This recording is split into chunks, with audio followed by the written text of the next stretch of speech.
माँ, माँ मैंने खाना बना दिया है। आप पापा को शाम की दवाई याद से दे दीजिएगा, वरना ये तो भूल ही जाएंगे। और आप पापा प्लीज ये बीड़ी मत पीजिएगा, वरना फिर से आपके फेफड़ों में पानी भर जाएगा। जानता हूँ मेरी बीमारी के चलते तुम्हारा खर्चा बढ़ता जा रहा है। मैं भी तो बेटी की कमाई खा खा कर घुटता जा रहा हूँ। इसी हताशा में न जाने कब बीड़ी मुंह में लग जाती है। ये कैसी बातें सोचते रहते हैं आप पापा?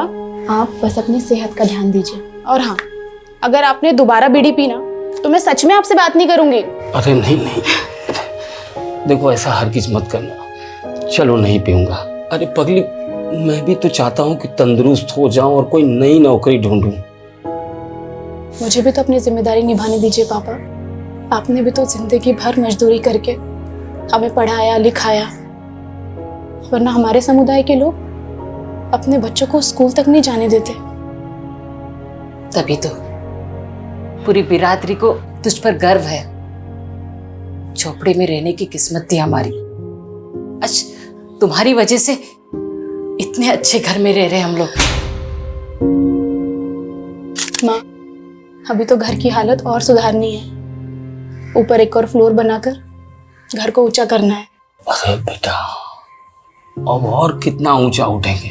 पापा, बात मकान ऊंचा करने की नहीं है, बात हमारे स्वाभिमान की है। अब तक हम सर झुकाकर जीते आए हैं। अब जब सर उठाने का मौका मिला है तो तबीयत से उठाएंगे।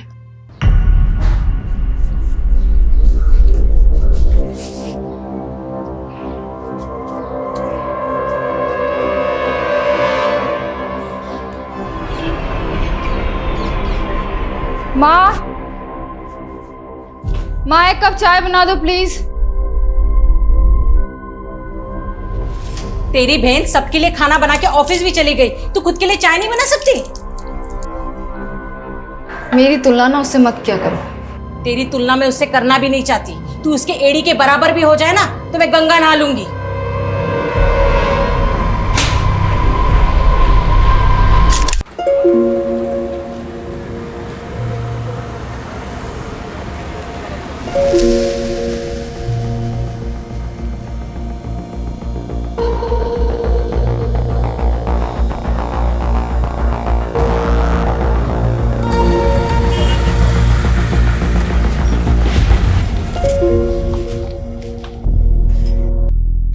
मुझे तो लगा आज तुम बस मिस कर दोगी। आज बस मिस होती तो बहुत जान से मार देता। बहुत बड़ी प्रेजेंटेशन है मेरी। ये धागा कैसा बांध रखा है?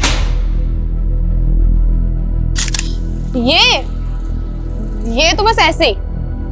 तू जो मुझे वो हॉरर क्लिप्स भेजना है ना, सपने में भूत आने लगे मेरे, उससे बचने के लिए बांधा है। तू भी इन सब पर विश्वास करती है? हंस मत, चल बस आ गई।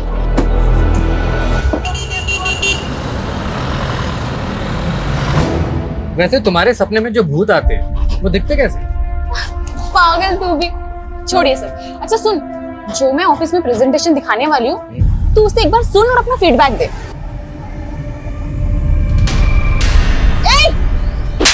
बदतमीज! ऐसे कैसे हाथ लगाया तूने मेरे को? टच कैसे किया तूने? अरे गलती से हो गया ना टच। तूने कल भी यही किया था, मैंने इग्नोर किया। अरे भाई साहब, मत बोल कुछ भी। क्या चल रहा है? छेड़खानी करता है भैया, इसने कल भी यही किया था। अरे तू रुक ना। भाई चल, इसने कल भी यही किया था। छेड़खानी करेगा तू बस में? कुछ नहीं किया है। मैडम कल से बस में नहीं आने दूंगा। कल भी इसने यही किया था। जाने दो रागिनी, उस पर फोकस मत करो। अपनी प्रेजेंटेशन पे ध्यान दो। मैं सिर्फ एक ही टिप देना चाहता हूँ, इंग्लिश उतनी ही बोलना जितनी संभाल पाओ, वरना तुम्हारे टैलेंट में कोई कमी नहीं। मेरी इंग्लिश भी पहले मेरे सपनों की तरह टूटी फूटी सी थी। इंग्लिश फिर भी आ गई, लेकिन सपने रिपेयर होना बाकी थे। और जब आपने अपने पिता को दिहाड़ी मजदूरों की लाइन में सबसे पीछे खड़ा देखा हो, तो खुद को सबसे आगे खड़ा पाके भी आखिरी पंक्ति की वो दुश्वारी आपका पीछा नहीं छोड़ती है। लेकिन कहते हैं किस्मत भले ही मात खा सकती है, पर काबिलियत वो कभी मात नहीं खाती।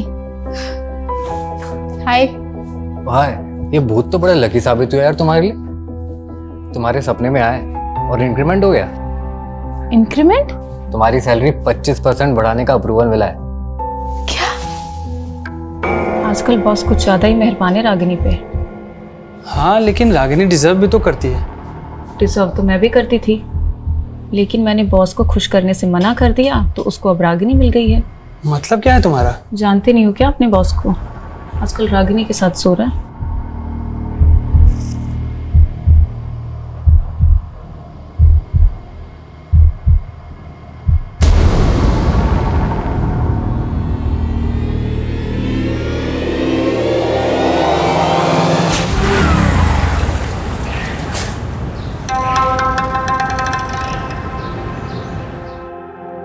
Excuse me. हेलो, जी बोलिए। I Ragini, I am new recruit. It is first day. जय हिंद सर। जय हिंद sir. Sir new joining. Hello sir. मैंने आपको शायद पहले भी कहीं देखा है। मुझे? नहीं, शायद मेरा इल्यूजन होगा, क्योंकि आपका चेहरा मेरे एक पुराने केस के डेड विक्टिम से मिलता है। उसका नाम रागिनी था। रागिनी? सर मेरा भी नाम रागिनी है। सर अगर आप बुरा ना माने तो मैं एक बात पूछूं? ऐसा क्या था इस केस में कि आपको आपके डेड विक्टिम की याद आ गई? ऐसा क्या हुआ था इस केस में? कौन थी ये रागिनी? मेरा नाम रागिनी है, सिर्फ रागिनी। सुन रहे हो ना सुन रहे हो ना? इस रस्सी की धागों की तरह मेरी जिंदगी भी उलझी हुई है। हम जब अपनी काबिलियत के दम पे अपना कद ऊंचा करने की सोचते हैं,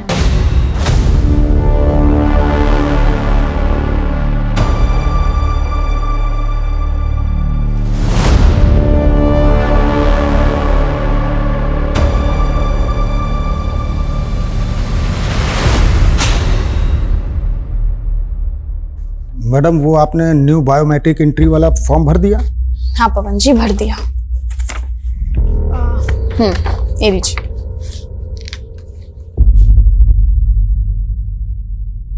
अरे मैडम इसमें तो सरनेम ही नहीं है। मेरा कोई सरनेम नहीं है पवन जी। सरनेम तो सबका होता है, कोई हवा से थोड़ी ना आता है। सब अपने बाप दादा के कुल से ही आते हैं। वैसे आपका कुल क्या है मैडम? पवन जी फालतू की बातें छोड़िए और जाइए अपना काम करिए।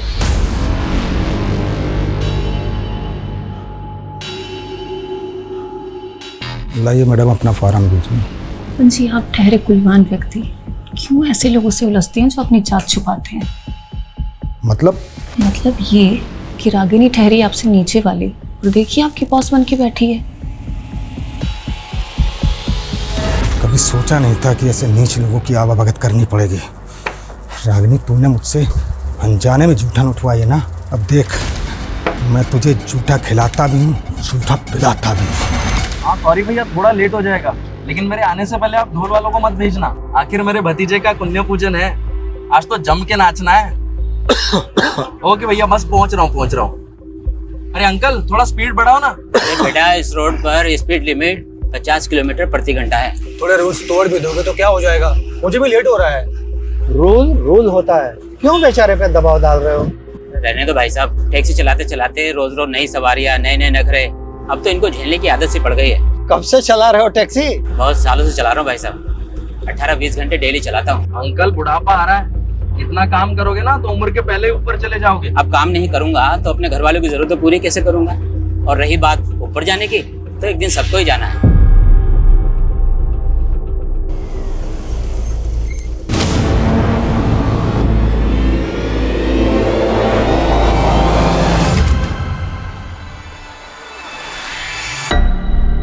रागिनी फोन नहीं उठा रही है। 10 बजने को आया, कहाँ रह गई वो? अरे उसके दफ्तर में फोन करो ना। दफ्तर का नंबर तो गीतांजलि के पास है।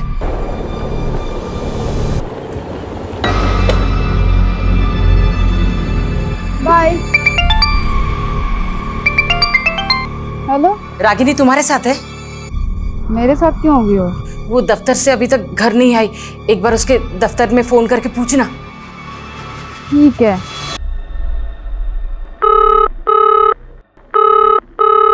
उसके ऑफिस में भी कोई कॉल नहीं उठा रहा है माँ, ऑफिस बंद हो गया होगा। एक काम करना, उसके साथ जो काम करते हैं उनको एक बार फोन करके पूछना।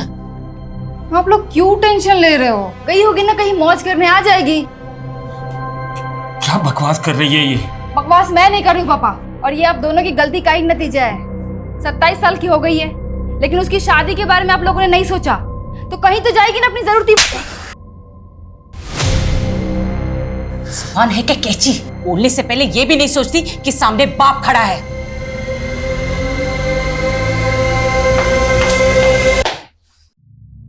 ये तो पहले ही हाथ से निकल चुकी है। अब छोटी की सोच। मैं जाता हूं उसे ढूंढने। अरे आप कहाँ जाएंगे? वैसे ही आपकी तबीयत ठीक नहीं रहती। आप रुकिए, मैं जाती हूँ, आप रुकिए। अरे बेटी घर वापस नहीं आए, मैं यूं हाथ में हाथ धरे बैठे नहीं रह सकता। हटो। सुनिए पापा सॉरी, वो मैं कुछ ज्यादा ही बोल गई। चलिए मैं चलती हूँ आपके साथ।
सर, ये आत्महत्या लगती है। आत्महत्या नहीं कर सकती है मेरी बेटी। संभालिए अपने। कल रात हमने इन्हें सब कुछ बताया था, इन्होंने कुछ नहीं किया। और इनकी लापरवाही का नतीजा है सर कि मेरी बहन की हालत हुई है। आप लोग पीछे हटिए, आप लोग। चौंका देने वाली खबर सामने आई है। एक रात पहले हुई गुमशुदा लड़की का शव आज सुबह मिर्दास रोड पे एक पेड़ से लटका पाया गया। सूत्रों के मुताबिक पीड़ित के परिवार ने एक रात पहले ही युवती की गुमशुदगी की रिपोर्ट थाने में दर्ज कराई थी। अब सवाल ये उठ रहा है कि ये मर्डर है या सुसाइड। आपको लगता है कि रागिनी ने सुसाइड नहीं किया, बल्कि किसी ने उसकी हत्या की? ये हत्या ही है साहब। मेरी बेटी ने कभी भी किसी समस्या के सामने घुटने नहीं टेके। किसने की होगी ये हत्या? पता नहीं, किसकी नजर लग गई हमें। नजर लग गई? साहब, हम लोग भूमिहीन लोग हैं। 3 साल पहले रागिनी की यहाँ नौकरी लगी थी, और 1 साल पहले बहुत मेहनत कर उसने बैंक से कर्ज लेकर ये घर बनाया। आप ही देखिए, सारे सपने कैसे टूट गए।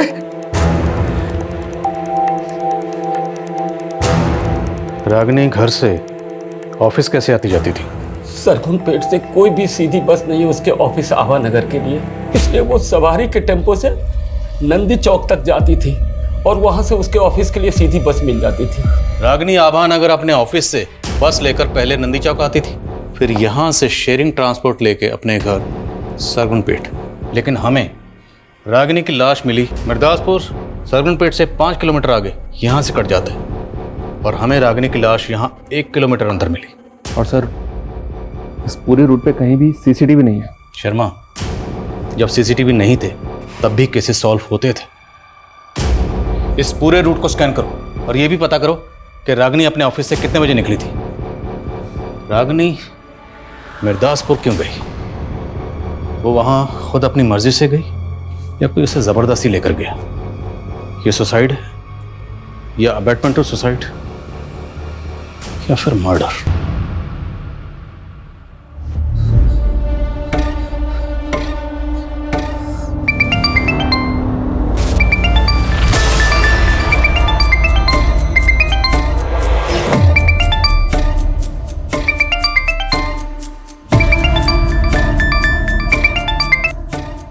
मुझे तुमसे कोई बात नहीं करनी है। वो फोन कट मत करना। तुम्हें पता है ना, मैंने रागिनी के लिए तुम्हें फोन किया। क्यों? उसकी किस्मत तो तुम ही लिख रहे थे ना। तुम मुझसे क्या पूछ रहे हो? किस्मत तो मैं तुम्हारी भी लिखना चाहता। मेरी किस्मत तुम बहुत पहले ही खराब कर चुके हो। तुम ही हो ना पनौती हम दोनों बहनों के बीच में। मेरी जिंदगी तो बर्बाद कर दी, और क्या पता रागिनी को भी अपने प्यार के चक्कर में फंसा लिया हो। बकवास बंद करो गीतांजलि। बॉस आदमी तो तुम हो। अगर मेरा बस चलता ना तो तुम्हें मार के लटका देती मैं, समझे तुम?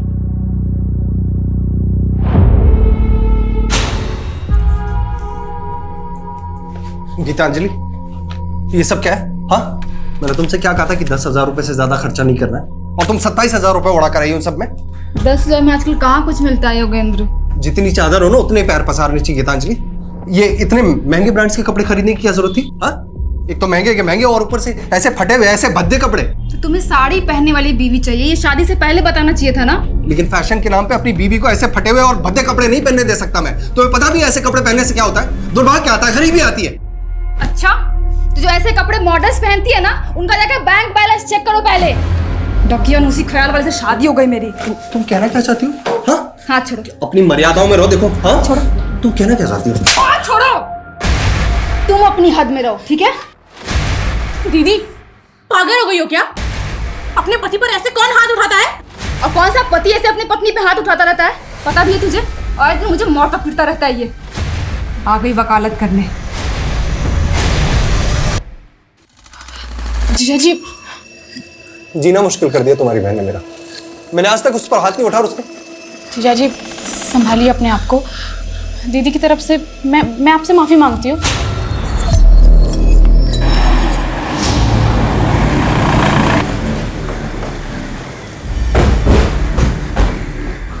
सर मैं मान ही नहीं सकता कि रागिनी सुसाइड कर सकती है।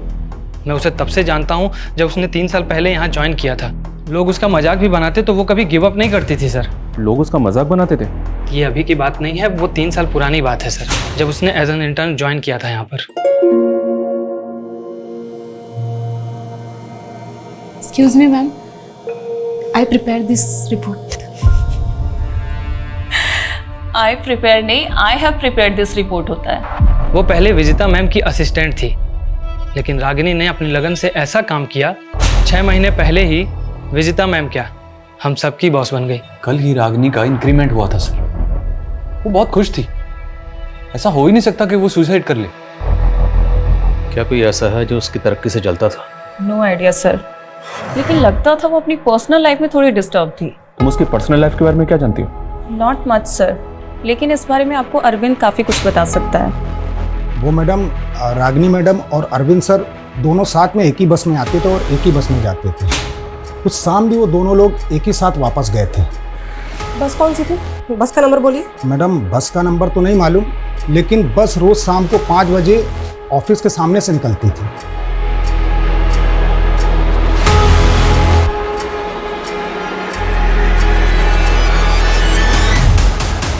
हाँ सर, ये लड़की रोजाना इसी बस से जाती थी, पर उस दिन इस बस से नहीं गई थी सर।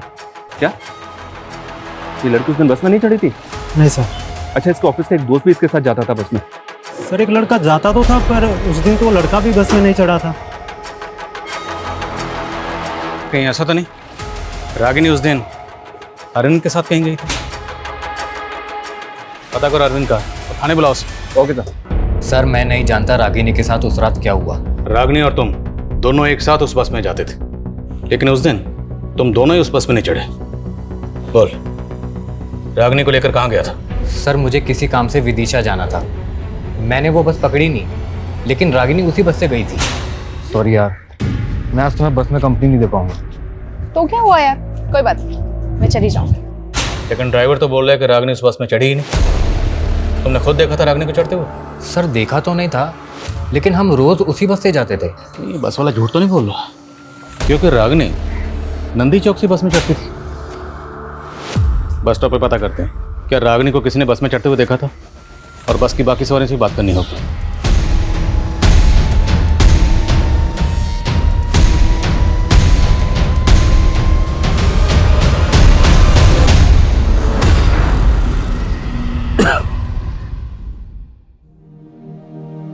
गिन चुन के 4 ही तो लोग हैं हम लोग, और ऊंचा मकान बनाने की क्या जरूरत है?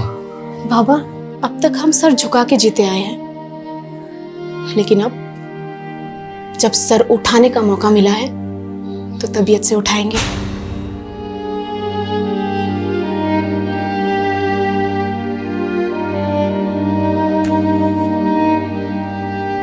अगर आपने दोबारा बीड़ी पी ना तो मैं सच में आपसे बात नहीं करूंगी।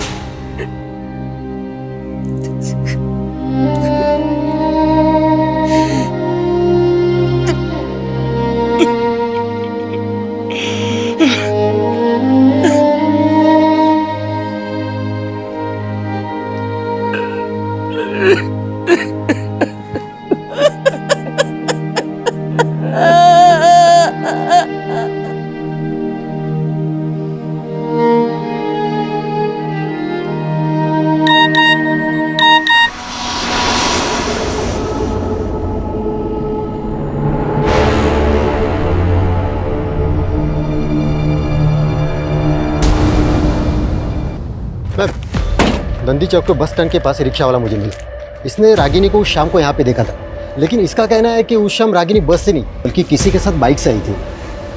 क्या देखा था आपने? उस दिन शाम को बाइक से देखा था और एक लड़की के साथ। वो हेलमेट पहना हुआ था। ये लड़का था? ये तो खुद उनके साथ आता था बस से, वो कोई और था। गाड़ी का नंबर मुझे नहीं पता, लेकिन लाल कलर का बाइक था। क्या टाइम हो रहा होगा उस वक्त? करीबन 6 या 7 बज रहा था। मैम यहाँ आसपास कोई सीसीटीवी भी नहीं है। अरे कुछ तो होगा, आगे पीछे आसपास कहीं ना कहीं चेक करो। अब आगे एक पेट्रोल पंप है ना जी, वहाँ जाके चेक करो, हो सकता है उनके सीसीटीवी से पता चले कि रागिनी किस बाइक से आई थी।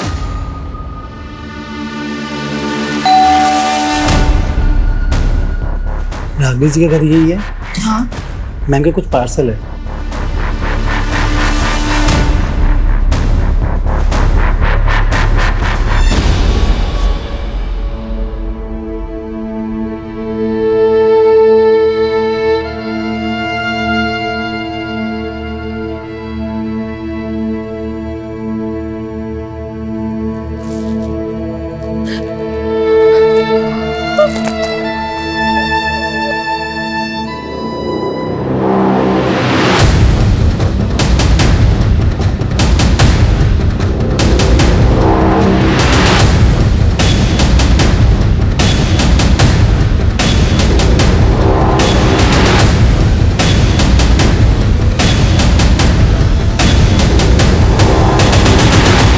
बाइक का तो कुछ पता नहीं चला सर, लेकिन उस शाम को रागिनी नंदी चौक के पेट्रोल पंप के एक सीसीटीवी फुटेज में कैप्चर हुई थी।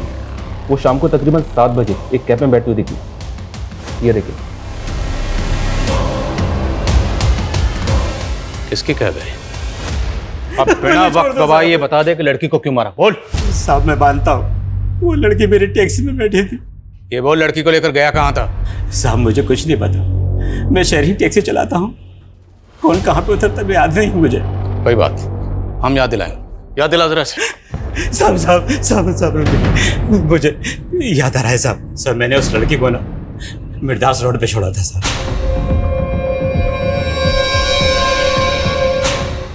कितने बजे होंगे तब? सर उस वक्त 8 बजे होंगे। उस रात गाड़ी में और कितनी सवारियां थी? सर उस लड़के के अलावा 3 सवारियां और थी। कौन थी वो 3 सवारी? सर मैं पहचानता नहीं उनको, शहरी टैक्सी चलाता हूँ ना, अलग अलग जगह से चढ़ी थी। वो सवारियां उतरी कहाँ थी ये तो याद होगा। साहब वो पहली सवारी तो कीर्ति नगर उतरी थी और दूसरी वृंदापुर और तीसरी मालवीपुर उतरी थी सर। वो लड़की रागिनी हर रोज नंदी चौक से अपने घर सरगुनपेट जाने के लिए शेयरिंग ट्रांसपोर्ट लेती थी, तो वो मिर्दास रोड क्यों जाएगी? अब वो मुझे नहीं पता साहब। कोई बात नहीं, हम पता लगा लेंगे। इसकी टैक्सी का फोरेंसिक करवा। सर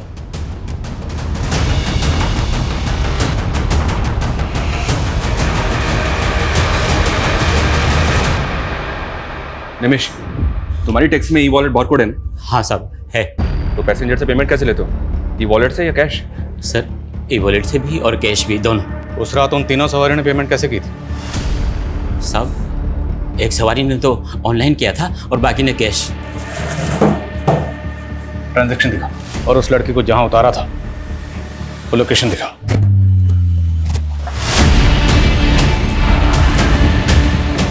चलो उतरो। हाँ साहब यही वो जगह है, यही उतारा था मैंने उस लड़की को।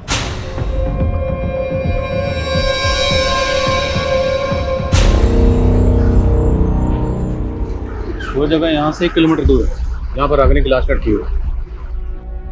सर यहाँ आसपास कुछ घर दिखाई दे रहे हैं। हो सकता है कि रागिनी या किसी के घर पे आई हो। उस रात को किसी ने रागिनी को यहाँ आते जाते देखा। रागिनी के घर वालों ने ऐसा कुछ कहा नहीं कि उनकी जान पहचान का यहाँ कोई रहता है। फिर भी पता करो। Okay sir. विकास। हाँ समझ। सर उस शाम कैब वाले को रमेश कुमार नाम के एक आदमी ने ई वॉलेट से पे किया था। सर ये आदमी कीर्तिनगर में रहता है, मैंने उसे बुलवा लिया। ठीक।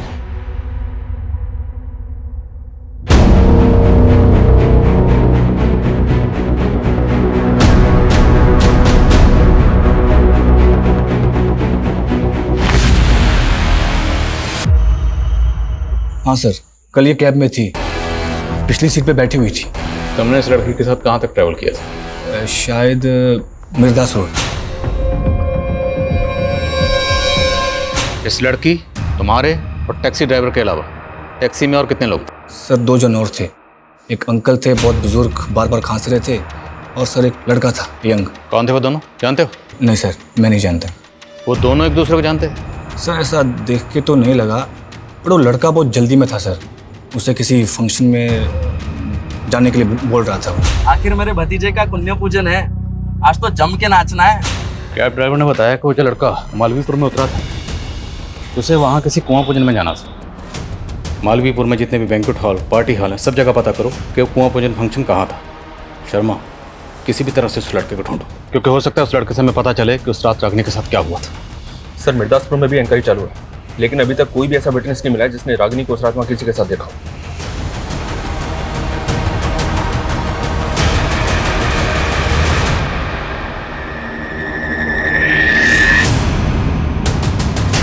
सर रागिनी के घर से फोन था, उसकी फैमिली आपसे मिलना चाहती है। रागिनी ने ऑनलाइन पोर्टल से रस्सी मंगवाई थी जो अब डिलीवर हुई है। जी सर। सर कुछ समझ में नहीं आ रहा है कि उसने ये रस्सी क्यों मंगवाई। और सर पिछले 2 महीने में 3 बार वो ये रस्सी ऑर्डर कर चुकी है। तो ये रस्सी जिस अकाउंट से ऑर्डर की गई थी वो गीतांजलि 123। गीतांजलि सर मेरा ये अकाउंट है, हम दोनों एक ही अकाउंट यूज करते थे।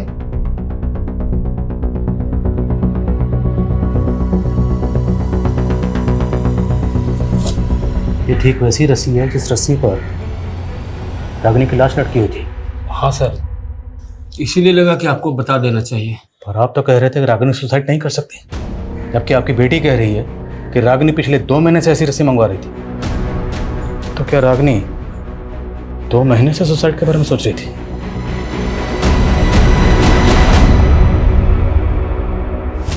सर अब तो मुझे फैमिली वालों पे ही डाउट हो रहा है। कहीं ऐसा तो नहीं कि उन्हें पता हो रागिनी ने किस वजह से सुसाइड किया है और वो हमें गोल गोल घुमा रहे हैं। अगर घर वाले वाकई कुछ छुपा रहे हैं तो फिर इस केस की कहानी कुछ और है।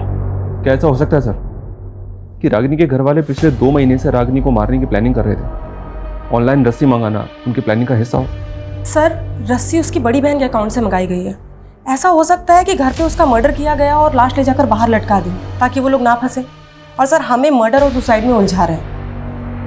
उस घर का पूरा खर्चा सिर्फ और सिर्फ रागिनी के पैसों से चलता था। अब सवाल ये है कि वो सोने के अंडे देने वाली मुर्गी को क्यों मारेंगे?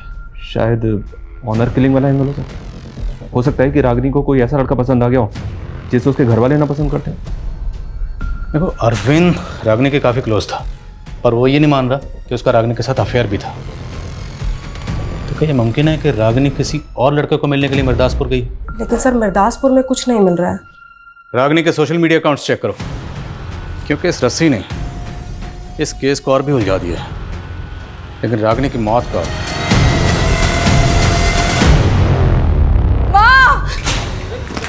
गीतांजलि, गीतांजलि,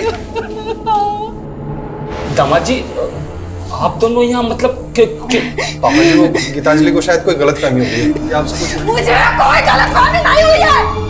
पापा इसका ना इसके साथ चक्कर चल रहा है। ये क्या बकवास कर रही हो दीदी?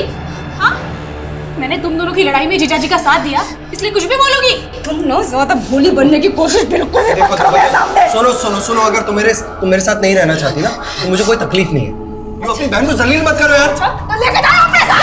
तू अपनी हाथ पार मत करो दीदी। तुम हाथ पार करे तू और हाथ में रहूं मैं? हाँ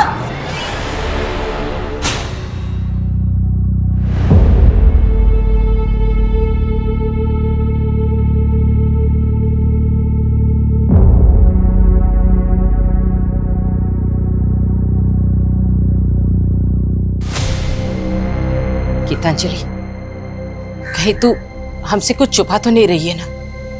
रागिनी हमेशा तेरे और दामाद जी के झगड़ों के बीच में पीसती रही, कहीं इस बार भी?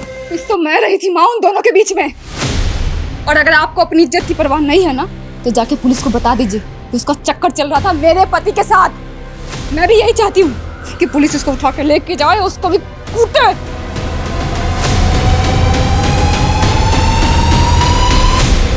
उस रात मालवीपुर के एक पार्टी हॉल में एक बच्चे का कुआं पूजन था, और रमेश के मुताबिक जिस बच्चे का कुआं पूजन था वो उसका भतीजा था।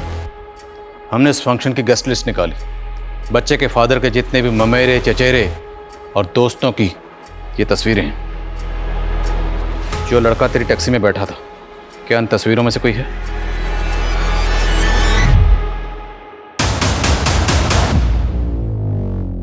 सर वो लड़की मालवीपुर के पहले ही कहीं उतर गई थी। कहाँ उतरी थी? जगह का नाम बोल। शायद मिर्दासपुर सर। उस रात तेरे, टैक्सी ड्राइवर और इस लड़की के अलावा टैक्सी में कोई और भी था? सर 2 लोग और थे। कौन थे? जानते हो ना? जी नहीं सर। विनय, रमेश और कैब ड्राइवर निमेश, इन तीनों की स्टेटमेंट सेम है। मैंने चेक भी किया सर, ये तीनों वाकई में एक दूसरे को नहीं जानते। हो सकता है तीनों सच बोल रहे हैं।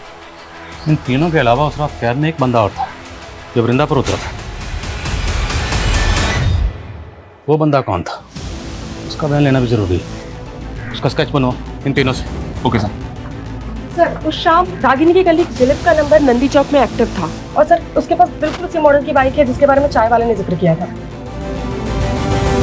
वो मैंने उसको लिफ्ट दी थी सर, लेकिन मैंने उसको नंदी चौक उतार दिया था। वही तो पूछ रहा हूँ, पहले क्यों नहीं बताया? प्लान क्या था? कैसा प्लान सर? आप बेकार में शक कर रहे हैं मुझ पर। मैं तो खुद गिल्ट में हूँ कि मैंने उस दिन उसको घर तक नहीं छोड़ा। ये इमोशनल ड्रामा बंद कर, सच बोल। मैं सच कह रहा हूँ सर। मैं उसको घर तक ड्रॉप करता तो मुझे अपने घर जाने के लिए 15 किलोमीटर वापस आना पड़ता। इसलिए रागिनी ने ही मुझसे कहा कि मैं उसे नंदी चौक उतार दूँ, वो शेयरिंग कैब ले लेगी। ठीक है, जाओ। सुनो, कहीं गायब होने की मत सोचना, वरना बहुत पछताओगे। ये पक्का को छुपा रहा है। इसकी उस रात की एक एक एक्टिविटी पता करो। Okay sir.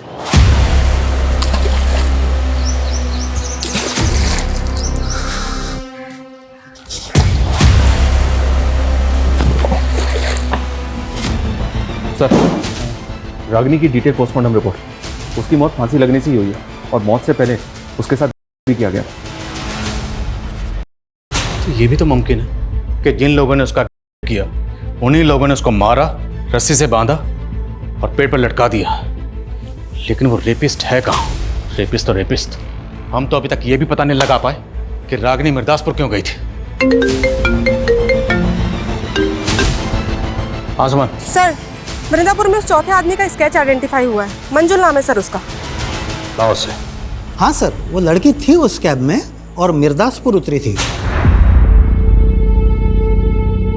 उस लड़की का हुआ था और फिर मर्डर। अगर कुछ भी जानते हो तो बता दो। सर, मेरे बच्ची जैसी है वो। मैं खुद हैरान था कि इतनी रात को वो उतरी क्यों।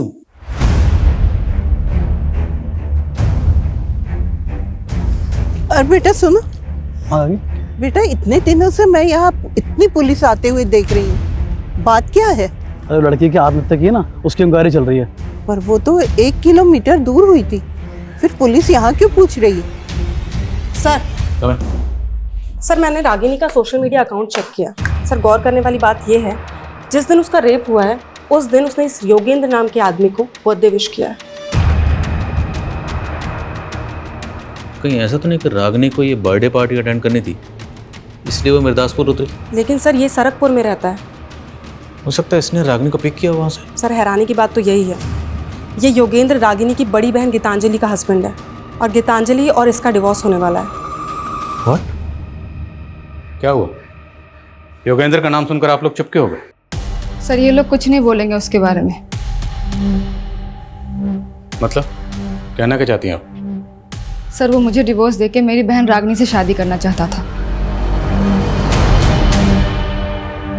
रागिनी रागिनी भी उससे शादी करना चाहती थी? सर रागनी तो उसके सामने मुझे ही गलत समझती थी, कभी उसकी असली इंटेंशन नहीं समझ पाई। सर एक नंबर का वाहियात आदमी है वो। मुझसे पहले उसने एक जानवर से भी शादी की थी सर। जानवर? दिमाग खिसका हुआ है सर उसका। कहता है कि उसकी कुंडली में ना 2-2 शादियों का योग है। पहले उस जानवर से शादी की, फिर मुझसे, और मेरे बाद अब मेरी बहन को फुसला रहा था। सर मैं कुंडली में विश्वास करता हूँ और सच में सर मेरी कुंडली में 2 शादियों का योग लिखा हुआ था। तेरा राहु केतु सब बिगाड़ दूंगा, समझा? बोल, किस किस के साथ मिलकर रागिनी का किया? सर कैसी बातें कर रहे हैं सर आप? मैं ऐसे चरित्र का आदमी नहीं हूँ सर। और रागिनी तो खुद जानती थी अपनी बहन के बारे में। अब रागिनी तो रही नहीं, और तेरी कथा सुनने में हमें कोई दिलचस्पी नहीं है, समझे? टाइम वेस्ट मत कर, बोल। सर मैं सच कह रहा हूँ सर, मैंने ऐसा कुछ भी नहीं किया सर। और सर उल्टा मुझे तो ऐसा महसूस होता है कि गीतांजलि ने अपनी छोटी बहन को कत्ल करवा दिया सर। अच्छा, तो अपनी सगी बहन को क्यों मरवाएगी? सर 15 लाख रुपए मांग रही थी मुझसे एलुमनी के लिए, और रागिनी मेरे साथ खड़ी थी। वो अपनी बहन के खिलाफ कोर्ट में गवाही देने वाली थी। और सर मुझे यकीन है गीतांजलि ने अपनी बहन को पैसों की वजह से मरवाया।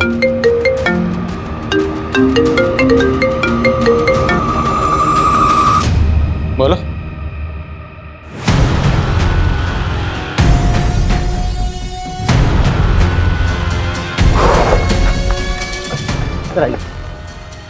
सर ये लीजिए, उस रात के बारे में आपको कुछ बताना चाहती हूँ। अरे साहब, मैं रोज यहाँ इतनी पुलिस आते हुए देखती हूँ, लेकिन मुझसे पूछा ही नहीं किसी ने कि क्या बात है, तो मैं पहले ही बता देती ना। बात यह है कि हम एक लड़की को ढूंढ रहे हैं। ये वो लड़की, क्या आपने? अरे साहब, मैं यहाँ रोज रात को कुत्तों को बिस्किट खिलाने आती हूँ। आपने 15 तारीख को इस लड़की को यहाँ देखा? देखा तो नहीं साहब, पर एक लड़की की चीखों की आवाज सुनी थी। वो उस तरफ से आ रही थी। तो जिधर से आवाजें आ रही थी आपने वहां जाके देखा? ना बाबा ना, वहाँ इतना अंधेरा है, मैं तो डर गई। तो आपने इस लड़की को नहीं देखा? नहीं देखा साहब, खाली आवाज सुनी थी। लेकिन इन्होंने जिस डायरेक्शन से लड़की की चीखने की आवाज सुनी थी, टैक्सी ड्राइवर ने रागिनी को उधर ही उतारा था। सर ये भी तो हो सकता है कि उसे अकेला देखकर किसी ने किडनैप कर लिया हो, फिर रेप करके मार दिया हो। मुमकिन है। इस एरिया के जितने भी उठाई गिरे शराबी जुआरी हैं, सबको लाइन अप करो। Okay sir. हाँ शर्मा। सर दिलीप उस रात को घर नहीं गया था, बल्कि वो उसी रात को संतूरी लॉज में था। ये लॉज तो क्राइम सीन से महज 3-4 किलोमीटर दूर है। और एक बात सर, दिलीप के साथ रागिनी की बड़ी बहन गीतांजलि भी थी। बुलाओ दोनों को। तुम दोनों 9:30 बजे तक लॉज में थे, तो 10 बजे रागिनी का मर्डर हुआ। क्या प्लानिंग चल रही थी? एक्चुअली सर हमारा अफेयर चल रहा था, इसलिए हम आपको सच नहीं बता पाए। तू 2 बार पहले भी झूठ बोल चुका, अब अगर झूठ बोला ना तो उल्टा लटकाऊंगा, समझे? बोलो। सर मैं अपनी बहन का मर्डर क्यों करवाऊंगी सर? सिर्फ हम ही नहीं, तेरा पति भी तुझे तेरी बहन का कातिल मानता है। सर झूठ बोल रहा है वो। और सर रागिनी का चक्कर उसके बॉस के साथ भी तो चल रहा था ना, वो भी तो करवा सकता है ना ये। बॉस? क्या बकवास कर रहे हो इंस्पेक्टर? हमें तो यही पता चला कि आप इसलिए उसे प्रमोशन पे प्रमोशन दे रहे थे। प्रमोशन पे प्रमोशन मैं उसको इसलिए दे रहा था क्योंकि वो प्रमोशन के काबिल थी। और आपके पास कोई सबूत है मेरे खिलाफ? सर दिलीप ने बताया था। बोलो। सर मुझे तो विजेता ने बताया था। सर मैंने दिलीप से रागिनी और बॉस के बारे में कुछ भी नहीं कहा है। वो पता नहीं फिजूल में मुझे क्यों बदनाम कर रहा है। सर अभी तक हमारे पास इन सस्पेक्ट्स में से किसी के भी खिलाफ कोई स्ट्रॉन्ग प्रूफ नहीं। शर्मा, अभी तो सस्पेक्ट सामने आने शुरू हुए, इन सब की एक एक डिटेल पता करो। हम लोगों से कहीं ना कहीं कोई तो चूक हो रही है।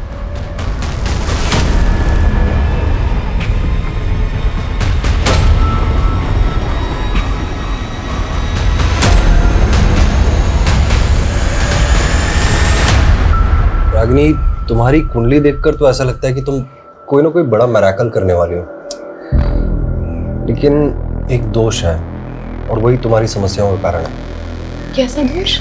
बड़ा भारी दोष है। सर हमने इन तीनों की बारीक से बारीक डिटेल निकाली है। निमेश के बारे में कुछ बातें पता चली है। कैसी बात है?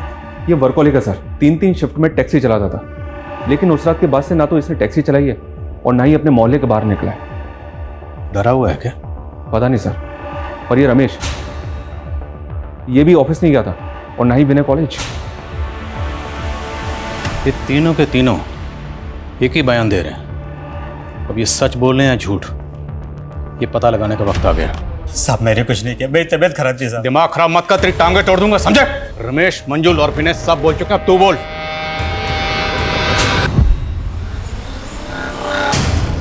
आइए मैडम, सरगम प्लेट 50 रुपया। नहीं भैया, मुझे मिर्दास रोड के तालाब वाले रास्ते से होते हुए जाना है। हाँ तो ठीक है मैडम, फिर वहीं छोड़ देंगे। आइए बैठिए। वो लड़की पीछे सीट पर बैठी थी और साथ में 3 लोग जो बैठे थे उस लड़की के साथ बदतमीजी कर रहे थे। मैं तो लड़की को बचाना चाहता था, इसलिए मैं उस लड़की को मिर्दास रोड पे उतार रहा था। उन लोगों ने मुझे जान से मारने की धमकी दी, फिर जो जो वो बोलते रहे मैं करता रहा। उन्होंने आगे जाके गाड़ी रुकवाई। मैंने कुछ नहीं किया साहब।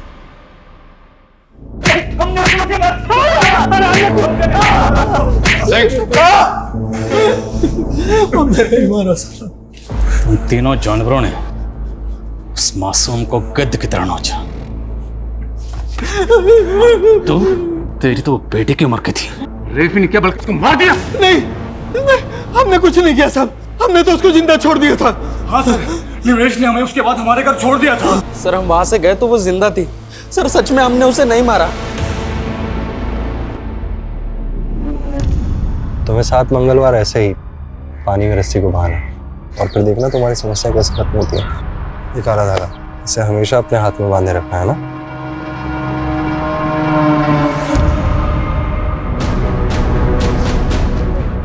बोल, सबसे आखिर में तुमने मंजुल को 11 बजे वृंदापुर छोड़ा था, उसके बाद तेरी टैक्सी खाली थी, लेकिन फिर भी तू घर नहीं गया। घर गया सुबह, कहाँ था रात भर? बोल बोल, वरना रेप और मर्डर के चार्जेस लगाऊंगा तुझ पर। नहीं साहब, नहीं साहब, मैंने पहले रेप नहीं किया, पर वो लड़की मेरे दिमाग में बार बार घूम रही थी। मैंने पहले उन तीनों को घर छोड़ा, फिर मैं वहां गया था साहब।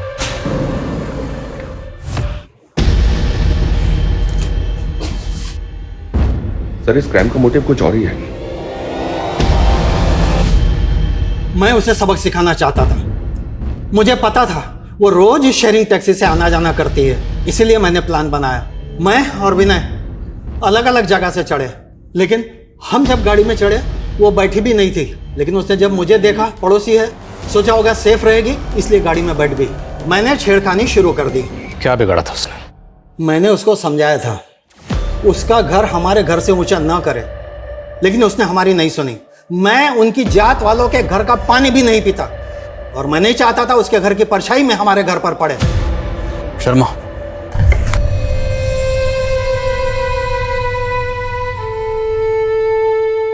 सर मैंने सुना है कि छोटे गांव कस्बों में लोग भेदभाव के चलते हुए बड़े बड़े गुनाह करते हैं, लेकिन रागिनी के साथ जो हुआ बहुत ही दर्दनाक था। वो लोग रागिनी को छोटा समझते थे। दरअसल छोटी रागिनी नहीं, छोटे थे वो लोग, उनकी सोच, जिन्होंने रागिनी को सिर्फ इसलिए मार दिया ताकि रागिनी के घर की परछाई उनके घर पर ना पड़े। सिर्फ इसलिए एक मासूम की जान ले ली उन लोगों ने, जबकि उनकी खुद की परछाई उनसे शर्म खाती हो। जो लोग दूसरों को भेदभाव की नजर से देखते हैं, दरअसल समाज में वो विकृति पैदा करते हैं, और ऐसे ही लोग देश में अराजकता का माहौल पैदा करते हैं।